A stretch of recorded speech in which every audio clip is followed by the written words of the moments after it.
Ladies and gentlemen, welcome to The Scope.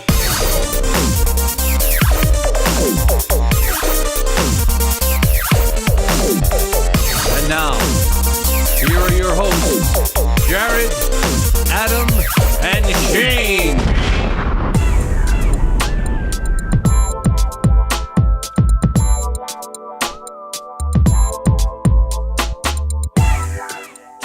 Jordy LaForge, bleep, blurp, blop. That's a faithful interpretation. It's a great imitation. Guys, it's episode 227 of The Scope. Oh, I didn't do my job. You didn't do your job. Find a Jackee. Ooh, go find some Jackee. 227. It's an important episode, Adam.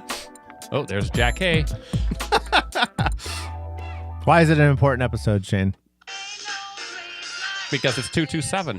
JakeeHarryFans.com. What? Yeah, we're at Jackee Harry. The best of sand. Let the games begin. Oh, Kathy, come in. Can Brenda look after Christine tonight? I think I'm about to deliver. Here? Now? I called Jimmy. He's on his way. Oh, sit down, Kathy. Oh, maybe I should have called an ambulance. Ambulance? Oh. I see waving her Brenda, off. come out here. All right, that's enough of that. It's not going anywhere. We tried. Jared, I appreciate the effort. Yeah, it's an important show because we are going to revisit an old bit that we did 2 years ago. Way back in episode 160, you say? Yeah, it's a long time ago. I thought it was going to be a continuous bit. It is now. It is now. Now it's a series. Yep. We're calling it the Scope Video Game Essentials, in which we go back and we take a closer look at an older video game system and talk about some of the games on it that we loved or might have had influence in our lives. You mean like the Wii? Like the Wii, for Yeah, instance. the classics like the Wii. The classics like the Xbox One. Wait. With the first Xbox No. or the Xbox One? Xbox One. It's confusing. And the game I'm going to be talking about... it's like 2 years old now, so Yep. it's classic. And the game I'm going to be talking about that has a lot of influence on me Halo is 5. Madden 2017. It's not out yet, but it will. Adam, I don't want to alarm you, but no. it looks like your eyebrows are caught in your headband, and it makes your eyebrows look a lot bigger than what they are. Like at Peter Gallagher levels? Yeah, like right. Super Peter. Oh, look at you. There we go. Nice. So yes, we're doing video games today. It's a full video game show. I would consider this episode to be part of our Scope 10-year anniversary celebration. Okay. Because I think this bit, at least the first time we did it, got a lot of positive response, and I think it embodies what we do on this show. Perfect. So A bit of a stretch, but I like it. I'm doing my best. So, guys, why don't we take a quick break? Yeah. Let's keep this top of the show light, Okay. and then we'll come back with the greatest Scope bit ever done, the Scope Video Game Essentials, right after this. This is the phone. I know all there is to know about the Hunger Games. Don't be obscene. Oh, oh. I heard you say the word breast when you're at KFC. Don't be obscene. Oh, oh. You said I made you so wet when I spilled my iced tea. Don't be obscene. Can you help me find a life purpose? I don't know if I should be an elf on a shelf or try dentistry. Let's play reindeer games. Where's the stag party? I want to hang with Vixen. What does it take 8 deer to pull a one-horse sleigh? There have been 12 days of Christmas in the last 12 years. Do you think I'll make the nice list? Let me take another Elfie. That's the Funny Music Project at thefump.com. THEFUMP.com. Post 500 files in a week. Post 500 more just to be the site to post 1,000 posts so you'll laugh till you're sore.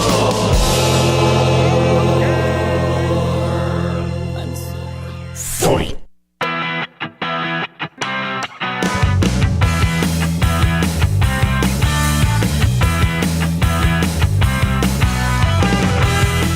And we are back. Programming note, Jared. This might be a good bit to have its own music. I know. I looked at, like, what did we do in episode 160? This is what I did. Yeah. And we have Tony Partington saying Scope Essentials. Okay. I just haven't put it together, so. All right. Yeah, we should do that. Excellent. So, as we talked about in the beginning of the show, we last did this particular element, Scope element, back in December of 2013, episode 160. Damn.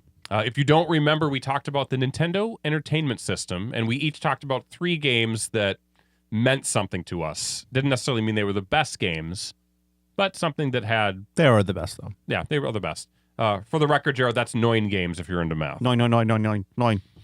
This time around, we're going to dig a bit deeper into the video game history, if you will. We're covering a system that was around before Adam was even born. Damn, Gina. It's really the system that started the home video game revolution off. If we're not talking and ruined it. If we're not talking about Pong, of course we're talking about the Atari 2600. So for the record, the Atari 2600 hit stores in 1977. Jared was 4. Was it 77? Yep. I was 3. And it console generations lasted a long time back then. And it lasted deep into about 1983. Wow.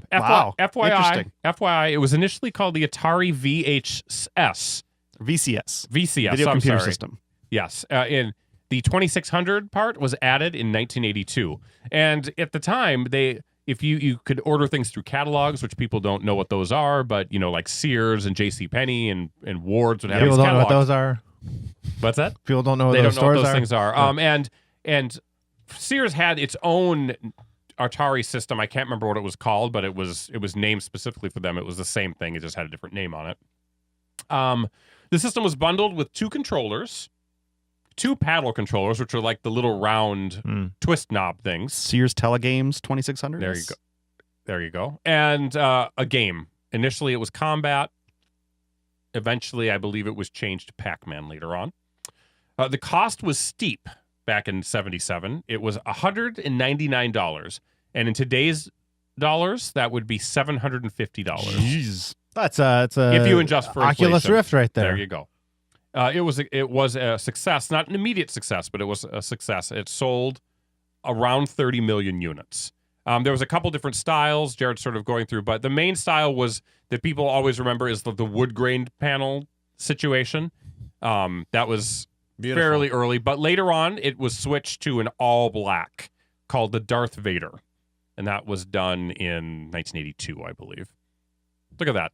Look at that system. It looks like Darth Vader. If Darth Vader was a video game It console. does look a bit like it. I'm sure maybe that was inspired by it. So the one thing about this that was unique, is it had cartridges, different games that you could switch in and out of that weren't built into it. That was like the first thing. That was a very first one that did that. A novel thing. And the games themselves were sort of expensive. I think they ran anywhere, between $30 and $50, expensive at the time. The other thing that it tried to do is it sort of the popularity of Atari rose with the popularity of arcade games. That was the big thing. So, hey, you could bring arcade games home and play them. Exactly the same. But the problem was the games were never close to what they actually were. And I know we may not be able to see this, but you can hear it. Here's just a great example of one of the most popular games ever. Of course, I'm talking about Atari. So Jared's going to talking about Atari. I'm talking about. I don't remember that game. I'm talking about Pac-Man. Yeah. Jared's going to play a clip from Pac-Man Arcade, so you can sort of hear what it sounded like in 1981-82. And we've all heard this before. That's Classic. the opening music. You can hear Pac-Man. I mean, you can play this game on your iPhone. You can play it just about anywhere you want. They made an entire album from They did. Pac-Man songs. Buckner and Garcia, of course, with Pac-Man Fever, Jared. Yeah. They also did the song Do the Donkey Kong. That doesn't really matter because that's not what we're talking about. So, Jared, put a pause on this. Now, let's play the clip from the Atari version of Pac-Man. Completely different. Now, we're looking at the board, first of all, Adam. Garbage. So you can see that the maze, if you think about the original Pac-Man in the arcade, the maze is a black background with like blue borders and then like yellow. Very neonish, if you will. But if you look at Pac-Man's, the maze background is royal blue. The walls are puce. It's not a very complimentary brown. Pac-Man and the ghosts are the same color, and when Pac-Man's actually not round, he looks a bit like a deformed bird. I believe there are only 2 power pellets, whereas the arcade has 4. Why is there only 2? No, they're just the blinking is off, Jared. They blink. Okay, because it's paused. Yeah, but like on Pac-Man, if you were to pass through the screen from one side to the other, it was left to right. On this one, it's up to down, and you're not collecting power pellet dots. You're collecting more like a thin wafer. Dashes. So It's you're literally doing Pac-Man an Communion. M dash and an N dash essentially, Jared. And there's one giant dash right below the ghost cage. And you'll notice that the ghosts, because you couldn't have so much going on the screen that the ghosts actually look like ghosts. They were faded and they would blink and you could barely see them. Right. They refresh every other frame, it looks like. And then if you listen to it, because Jared's going to start playing it now, you can tell that it does not sound anything like the arcade. Go ahead. Wow. And as Pac-Man goes up and down, he only looks left and right. His body does Look at not the ghost just jumping all over the place. There's a lot of ghost action going on here. This was such a disappointment for me. Yes. Because it was big news that this was coming to the Atari. And then we got this. Some might say that E.T. was the game that sort of sunk Atari, but Pac-Man was one that began the Titanic into the iceberg because the expectations were so high. This video really helps cement. So I said it's like the ghosts redraw every other frame. Yeah. It's like every 10th frame or something. It's like pretty rough. It's obviously you're looking at a YouTube video so it's not quite the same, but it's just it's sort of on an old CRT television it would sort of blur it a little better and it wasn't as stark. But we don't need to get a cherry in the middle. Instead, we're going to get a very poorly made fried egg. I thought it was Pop-Tart. It was a Pop-Tart. Right. So there you go. So obviously the Atari was the precursor to the arcade at home experience, and it didn't really start kicking off until the ColecoVision hit in the probably 84, 83, 84, where you could actually get an arcade quality type Donkey Kong. And then once Nintendo hit in the late 80s, then there was the Atari 400 did a very good, faithful arcade version of Pac-Man. Sure. I remember that. So it did happen eventually, but yeah, it just took a while to get there. Yep. So why don't we get to talking about games that meant something to us? Let's start with Jared, just because I've done a lot of talking. Jared, okay, talk about a game that meant something to you that was good. Wait, or just you loved. Did you guys own 2600s? I actually did not. I never owned it either. I always played with my friends. I was too poor. Yeah, we had there was a period in my life where I don't know, we borrowed one from a friend or something. Like this was early 80s, and just like a shoebox full of games, and we loved that. But I had neighbors who had them. I had a friend in high school who had the Atari 2600 Junior, which brings me to this game. I'm going to talk about Yars Revenge.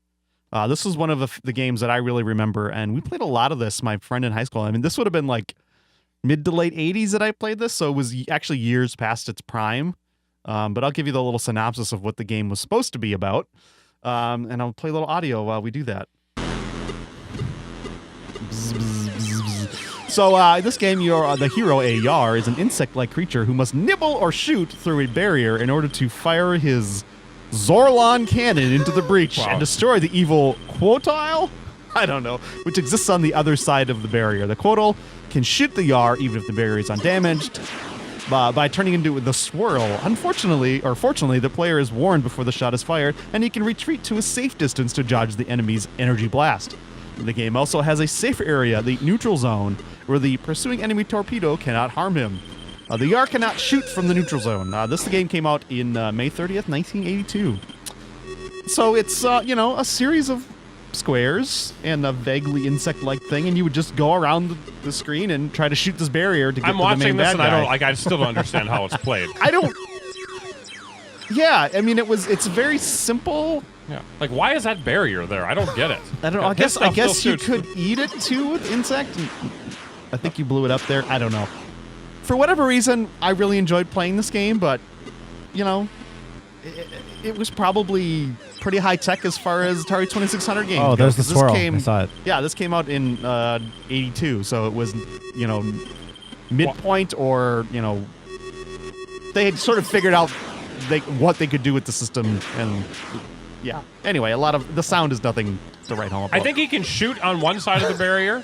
But he can't kill the guy with his gun on that barrier. But if he goes on the other side of the barrier, he can chip away at it, and then he can shoot the big missile. Right. And that little thing is chasing him around the whole time. So you got to keep moving. Right. And he's got a melee attack too. Yeah.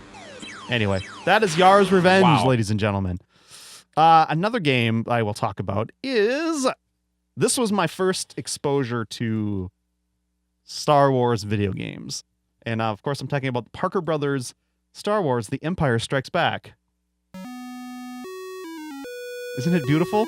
faithful rendition. It's very similar to what we heard in The Surprisingly well Force done, though. Awakens.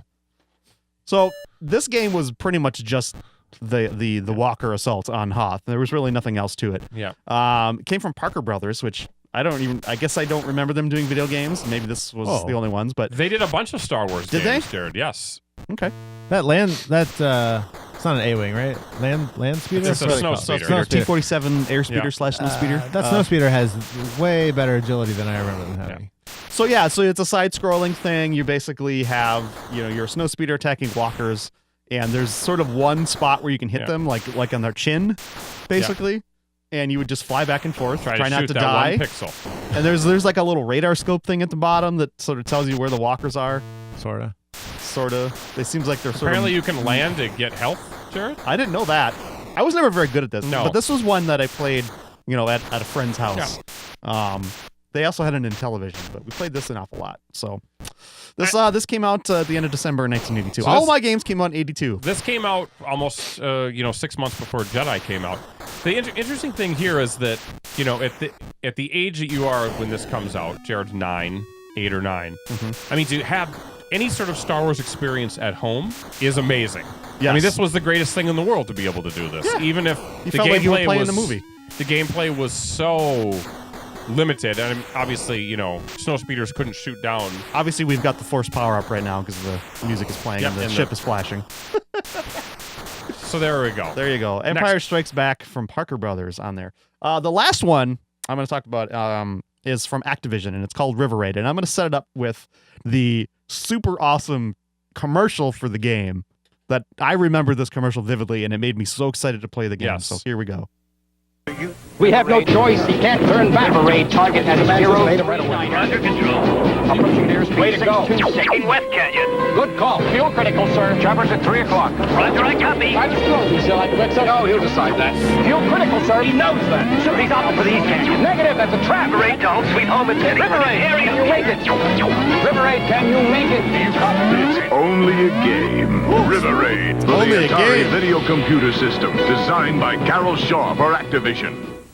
I mean, they So tell you that's- who it's designed by. Yeah, that's the commercial for the game. And now, doesn't that sound super damn exciting? It does. Well, here's the actual game. You're an airplane. You're an airplane flying. You can only fly in the river for whatever reason. I mean, You you're can shoot your fuel, or you can gather it. Right. So River Raid is the grandfather of all vertical shooter games, and it's a great classic. You control your fighter plane going down the River of No Return, and it's your goal to destroy enemy tankers, helicopters, and jets, racking up as many points as possible. Avoid touching the sides of the river, or you'll crash, and you can watch your fuel, too. You got to fly over the fuel to refuel. So basically, it's sort of the first vertical scrolling shooter-type game from Activision, too. They call those shmups now. If you shoot the Shmups. bridge, you Shoot 'em shoot, up. Shoot 'em ups. you shoot the bridge, guys. You look out for those jets. They can fly, apparently, Yeah. over the river and the land, but your plane can't. Very strange. Here's the thing, Adam, and this will not mean anything to you, but when Activision started releasing games to the Atari, it was a very big deal. Because the games that they released always seemed to be a little bit cooler, a little bit more well done graphically. I mean, this doesn't look good, but compared to a lot of the stuff that was out there, if you compare this to some of the other games that you and I are going to talk about soon. Yeah. this I mean, it's not like the it- ghosts that were flashing all over Yes, the place. this- Everything seems pretty locked down. It's very seamless. And they had other games like Kaboom and Keystone. Was it Keystone Caper? Yep. You can push forward to go faster. Yeah, it was a very challenging type. And they nailed the advertising part. Yep. You got you excited, even if the game wasn't that great. So there you go. That's River Raid. River Raid, a classic Atari game. Yep. Those are 3 games that meant something to me. Adam, why don't you do your 3? Okay, I'll do me. Yes. You do you. So the first one that I'll talk about, I think Shane mentioned it. It was the Pac-Man game for the system when it launched in 1977. This is Combat, as it was advertised, 27 video games in one. It's great. What a bargain.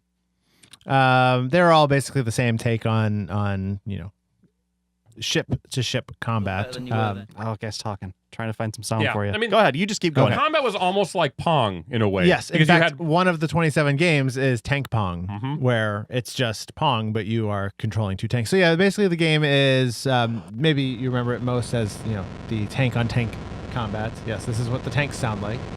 Is this what they sound like, or your system is broken? And it's funny because, like, do you remember Resident Evil 1 through 4? Yeah. Had what were called tank controls, because the control of your character is always represented by the direction that it's facing. So if in this case the tank is pointing up, if you push to the left, it would not move the tank to the left, it turns the tank, let's say. It was very difficult. This is probably the one with the paddle that you would use anyway to spin. And you can steer your bullets. Yeah. Oh yeah. It's just like Wanted. You put some a little Marseille on it. Yeah. So there's lots of different, the 27 games. So it's like there's a helicopter, there's tanks, there's airplanes, but they're all basically the same thing. The battlefield changes. It's just one big square, and you drive around and shoot your buddy. But I remember playing this. So this game came out in 1977. What's the context in which you remember playing this? So one of my friends in my cul-de-sac, his family owned one, and I probably played it. So the NES came out in 86, 87, but I didn't get one until 89. Okay. So Blue Tank is just daring Red to advance. This is the original Red versus Blue. Yeah, so it was probably like I was 6 or 7 when I was playing this with, and he was like 2 years older than me, my friend. So he probably was destroying me all the time. Yeah, but it's like jump ahead and see if there's any other versions. It's like I'm sure I had played other games, like the next one I'll talk about in a second. It's not a multiplayer game, but like the idea, like I liked board game. I liked any sort of game that I could play with other people. Yeah. And that the fact that you could play this with the other person sitting next to you and, talk trash and everything, whatever a 7-year-old trash talker sounds like. It was great. I loved it. This is an invisible one where you're invisible until you shoot. Oh yeah, that was weird. So there you go, combat. Yeah, combat. What's your next game? Next one is Adventure. This one came out in 1979. This was also the first game and this were produced by Atari. Adventure is let's just call it the first open world video game of all time. I don't know if that's fair or true, but whatever. It isn't, because the one I'm talking about predates that. Oh, that's right, because you can go left. Okay. Nope. I apologize. So Adventure you're was a dot. Yes, you're a dot, and maybe you remember this game if you're not sure what I'm talking about. That you are a dot, and you have to go through this maze of different screens.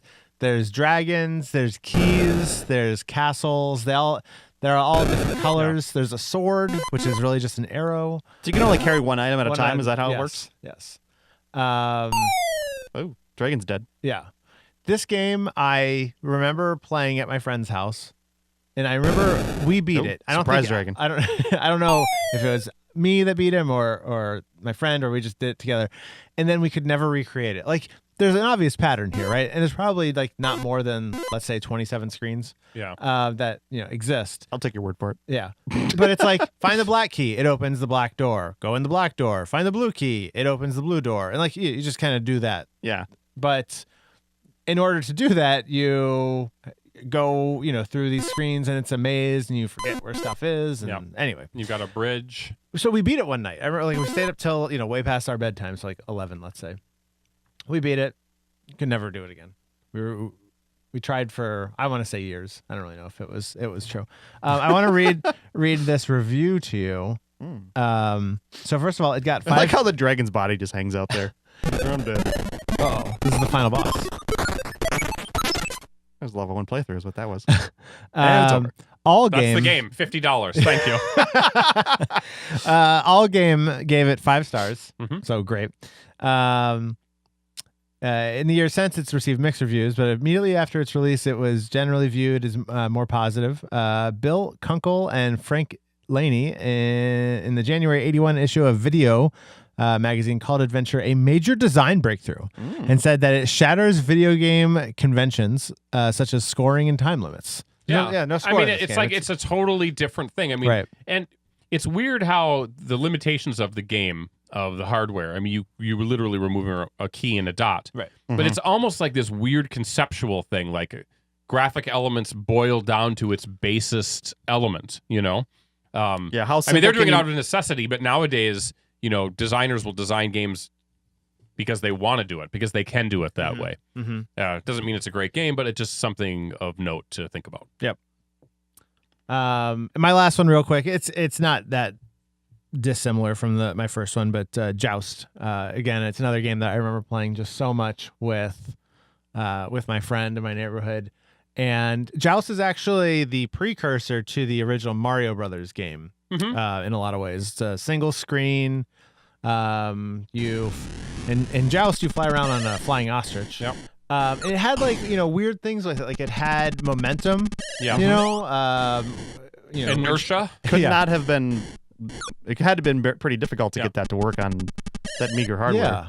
Yeah. This game actually, just the base elements of it. Yeah. Again, you're talking about scaling things down because it's the Atari 2600. This is actually pretty good. Yeah, you're limited. Like the bird the and the sprites rider are one color. Yeah. But yeah, the gameplay seems to be the same as the arcade, pretty much. They move like the arcade does, so that's not bad. Yeah. Yeah, and you could play both against your friend and against the computer-controlled enemies at the same time. So it just offered some kind of different stuff. You got to catch that egg, though. Oh man, get it, dude. Very nice. All right, my turn, Jared. So the first game I'm going to pick is Miss Pac-Man. Interesting choice. Miss Pac-Man came out 1 year after the terrible Pac-Man port. It came out in 1983. And the thing about this is it actually felt more like the arcade game than the Pac-Man did. Like Miss Pac-Man looks up, she looks down. At least the sound is similar. The ghosts turn. It's not that. The ghosts turn the correct color. You have a cherry bouncing around. She turns the right direction. It has different mazes, which the other ones didn't. The mazes still are not an exact duplication of Miss Pac-Man the arcade, but you can clearly tell that the creators of the programmers of this game learned something. Yeah, this is way better than that first. Yeah, Pac-Man just a year later. Amazing. Yeah. Huh. So, and one of the reasons why I picked this is because I remember a lot of my Atari memories are around my cousins who they had the Atari, like going over to their house and playing. And I remember, your aunt got a new game. You should, we're going to go over there this weekend and you can play it. And I was a video game fiend. So anytime you get something like this, it was very exciting. And Miss Pac-Man in general was the game that I sort of became good at video games in the arcade. Like before that, I would go and I'd play Asteroids just a year later, and I was too young and I didn't understand it, and I would just be a waste of quarters. But you were basically Billy Mitchell, yes, in your household. By the time this game came around, I had figured it out, and I could play a game for more than 2 minutes. Good job. I know. So let's go on to the next game, Jared. Adam brought up the game Adventure. Well, I'm going to talk about Superman. This game came out, it's sort of debated, came out in 78 or 79. It's piggybacking on the movie release. It was built using a prototype engine from Atari's Adventure, so it actually came out before Adventure. It was interesting because Superman had to accomplish a bunch of tasks. The sound is terrible. Like include fixing a bridge, capturing Luthor's bad guys, among others, instead of simplistic challenges found in many other of the Atari games of the time, like, shoot each other on a playing field, or, their stupid... I guess that must be kryptonite. Like I like how Superman's wearing a very low-cut top. Yes. I found it to be one of the first deep games in the history of video games. When you think about Adventure, this one you have tasks. It's sort of this open-world thing. Superman can fly. He's got his special powers, that he can use. And it felt like they actually treated the Superman property nicely compared to other Superman games. He's kissing Lois Lane right now. She heals him, so... Oh, I thought maybe the microwave was done and he needed to get his dinner out of it. I remember playing this game... this was before hanging out with my cousins. My mom's boyfriend at the time had an Atari. And so... for me to get to go over to his house with my mom and then get to play Atari was a very big deal. I was really young, so you're going to let a 4 or 5 year old play on this $700 video game system. So this was probably one of the first games I ever remember playing. And like you, Adam, why would you not love it? Beating it was impossible. Yeah. Didn't understand it. So let's go to the last game of the cycle. We're going to be talking about Pitball, another Activision game. So this game came out in 1982, Jared. It was a huge hit. It sold over 4 million copies. 4 million, that's And amazing. It was another game that had an example of like varied challenges. I mean, it was not just a very linear thing. You had many different screens that you had to go through. You had jumping over alligators. You had to take on scorpions. You had logs that were rolling around. In the game, you played Pitfall Harry. He was an adventurer that searched for lost gold. To find the gold, you had to swing over vines, like I said, escape scorpions, and jump over logs and crocodiles. Any bit of bad timing meant your doom. If you could find all 32 treasures in 20 minutes, you'd win. Which I did. I never did that. I did. There's one I treasure did it, right there. I did it like as practically an adult, but Yes. It was just a very different game of the time. You didn't shoot anything. It was all about exploration and just accomplishing, beating the tasks and challenges ahead of you. I love that 10% of the screen is dedicated to the word Activision and then just a black down there. Activision had that in many of their games, actually. It was a huge branding thing. Mm-hmm. You know that you can go left on the first screen, and that's the way I went in this. A lot of people don't know that. Look at that move right there. Pretty good. So there you go. Activision's Pitfall 1982. 82 was a good year for 82 was a Atari great games. year, right? I mean, 82 was, I think that E.T. came out in 83, which was kind of the beginning of the end, at least from Atari's standpoint. But boy, oh boy, Atari helped lay the groundwork for the Nintendo, but also for the Commodore 64, had, the Texas Instruments gaming machine. There's a lot of stuff that was out there. So even though there was a complete implosion of the video game universe, the groundwork was set, and it would and it was never let go. It was definitely the king amongst its contemporaries. I mean, you eventually had a ColecoVision that came out, several years into the run, but it never quite got that great of a reception. You had the Intellivision, which came out probably 1980 or so, which was Mattel's home system. And there are people who really loved that, but it didn't. I don't think it sold that well. It either. had a fancier disc-based controller, which was very lame and easy to break. Although my different aunt had that system, and I would love to go play that. Mm-hmm. Had a good racing game and some good sports games, but Atari was the thing that set it up. And unfortunately, they could never really recapture the glory, could they? They had the 5200 that came out. They had the 400 and 800 computers.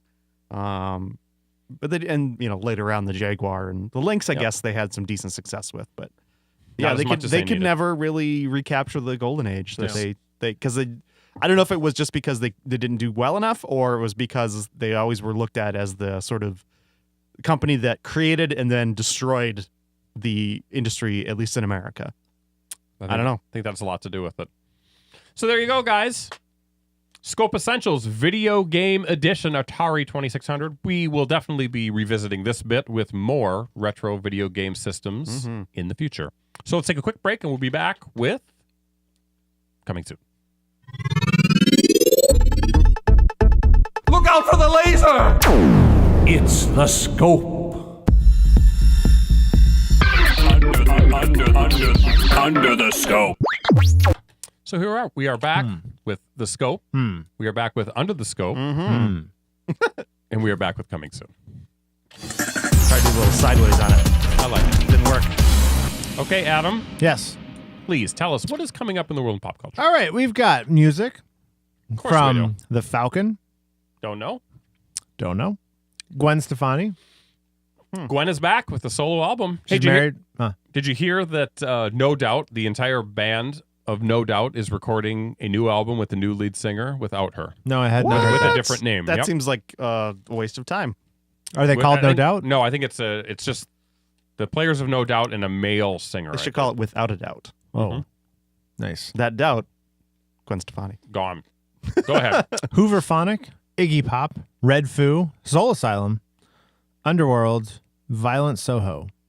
These are things you say to your mother when you're drunk. Oh, we're not playing Pyramid? We should play Pyramid. Next. Film. We've got Miracles from Heaven, the Divergent series, Allegiant, Midnight Special, The Bronze. All right. Not a great week. Not a great week. Unless you're a big fan of those Divergent movies. Right. Which, Home Video. That was weird. I'm not a big fan. Half Shell Heroes, Blast of the Past. Now, this is a TMNT thing, I assume. Half-shell heroes? Must be from Nickelodeon cartoon. All right. Steve Jobs, the man it's in the not machine. about oysters. Okay. So this is not the actual Steve Jobs movie. I would have picked that as a hit if it was the actual Steve Jobs. In Good Company. Sisters. We all like Sisters, I think. Mm-hmm. My wife loved that show. No, the movie. Not Sister. Oh. Sisters. Oh. Tina Fey, Amy Poehler. Maybe we loved it. I probably would have picked that one. Unfortunately, it opened Star Wars weekend and just was forgotten. My good friend Al, friend of the show, did not like Sisters as much as we did. Really? What? That's surprising. What's wrong with him? Maybe we hyped it too much. What else? Georgia Rule. Mm-hmm. Harvey Comics. Baby Huey's Great Easter Adventure. Oh, boy. The Big Short. Jared's a huge Baby Huey fan. Can't get see his computer room upstairs. Yeah. When I was 17, I played in a laser tag league. And, of course you did. And one of the guys that played, he was a grown-up, 30-something-year-old. Wow, what a champion! You had nicknames, screen names, whatever you want to call them.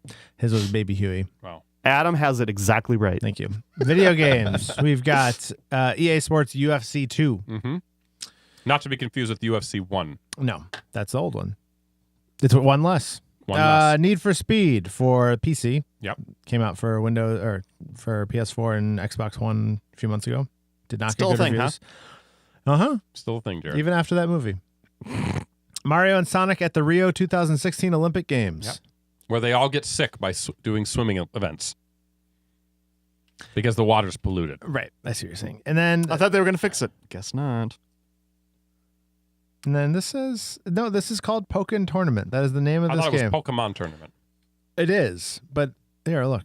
See, Pokin Tournament. Weird. Pokin Tournament game. Oh, it's a combo of Pokemon and Tekken for the Wii U. What? I don't believe that's not a game. That's all made up. Right. That's not a thing. It says right here. Okay. The game combines gameplay elements from Bandai Namco's Tekken series with characters from the Pokemon franchise. It was released in Japanese arcades in on July 16th, 2015, with a worldwide home release set for the Wii U on March 18th, 2016. That's somewhat intriguing and also weird. Is that it? Well, you tell me. Except, Jared. Hit it or miss it. Hit of the week. Hit it or miss it. Wow. All right.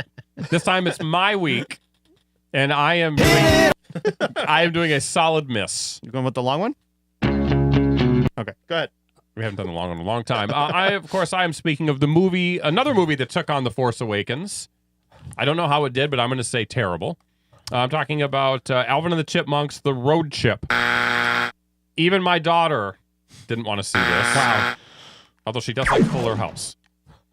So I'm not going to Do you know her married name was Fuller? Now I do. Not your daughter. DJ Fuller. Do you know that Jason Lee still does the voice of Dave? Or the voice, jeez. Yeah. Still plays Dave. He missed one of the movies, and then he came back because he's like, I need to do this. He's got to eat. Mm-hmm. Got to eat. Daddy's got to eat. Yeah. My Name is Earl is no longer on the air. He's got to eat. Do you want to know how much it made? How much? Okay, it's budget, $90 million. Mm-hmm. $90 million was his budget? I know. Can't be. It says right here. American dollars? Yes. Jason Lee got $62 million of that. Box office. And he guesses what the box office is. Worldwide or U.S.? That's what I'm trying to find out. Can't just Okay, go to but Box look, Office they had to pay Mojo? Justin Long, Christina Applegate. Christina Applegate was in it? It says. I'm going to say it brought in $61 million. 28. Domestic. This is international. Oh, international 72. $215 million. Damn. 84 domestic, 131 international. All right, that's it. We're done with Under the Scope. We're done with this show. But that's the shit that you guys are watching. There's no hope for it. Under the Scope. Wow. I guess that's why there's more than one of them, because they make money. Yeah. Even at $90 million budget. Even against Star Wars. It's crazy.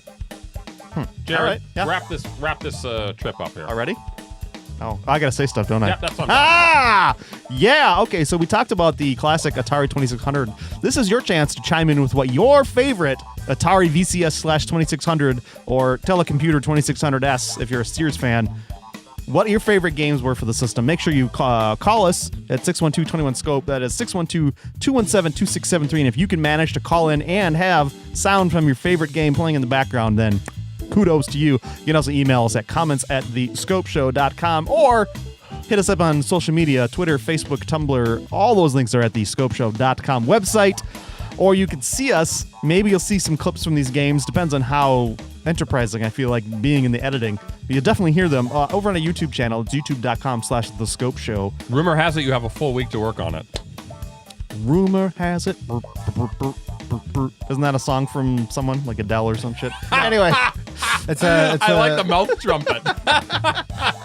Fleetwood Mac. Sure. If you'd like to support these shenanigans where we talk about video games and eat popcorn for your listening pleasure. For 3 weeks solid, Josh. Seal that bag. Oh my God. You guys took a lot of that down. Good job. Adam's bringing that bag home. You can see that at youtube.com/thescopeshow. Like or, I already talked about that. I was talking about supporting us. Patreon is the place you want to go. Patreon.com/thescopeshow. Pledge as little as $1 an episode. Set a monthly cap or cancel anytime. It's the service where you support content creators directly because you are cool, fun people who like to see awesome things happen. Or you can shop at Amazon, thescopeshow.com/Amazon. Click on that link. We get a little kickback, and it doesn't cost you any bit more. No, not even your sanity. Back to you, Shane. Wow, great job, Jared. Great job, Adam. Thank you. Great job, video games. Yeah! Video games came through for us today.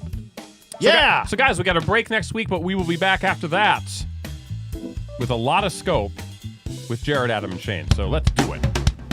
Thanks for listening. Thanks for watching. You're great. We'll see you next time. Pop it up. Ladies and gentlemen, we find ourselves once again at the end. I hope you've enjoyed our time together. I know I have. Fear not, Scope faithful. Days shall pass as if they were but a moment, and Jared, Adam, and Shane will return with another thrilling episode. Until then, send your comments to comments@thescopeshow.com or leave a voicemail message by dialing 612-21-SCOPE. That's 612-217-2673. Thanks for listening, faithful fans. This is Tony Partington saying, Auf Wiedersehen. Tune in next time to another terrific edition of The Scope.